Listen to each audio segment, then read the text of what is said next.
దేవుని నామానికి వందనాలు. నేను ఈ ఫస్ట్‌లో ఇక్కడ నేను నమ్మలేదు. మా మమ్మీ చెప్పారు ఇట్లా అవుతుంది అని.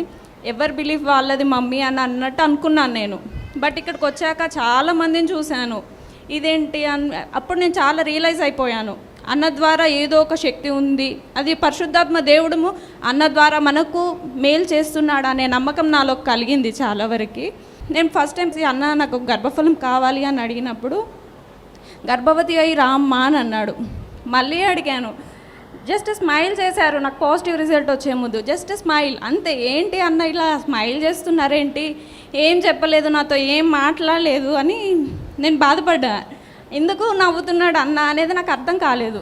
ఆ రోజు మెసేజ్ కూడా అన్న ఇచ్చింది అదే.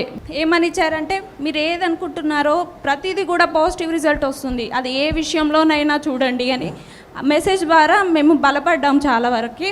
అప్పుడు 3 days తర్వాత టెస్ట్ చేసుకున్నప్పుడు నాకు పాజిటివ్ రిజల్ట్ వచ్చింది. అలానే నాకు 2 కవల పిల్లలు పాప బాబు కావాలని నేను కోరుకున్నాను. అదేవిధంగా దేవుడు నాకు పాప బాబుని దయచేశాడు. అందుని బట్టి దేవునికి వందనాలు చెల్లించుకుంటున్నాను. దేవునికి మహిమ కలుగును గాక.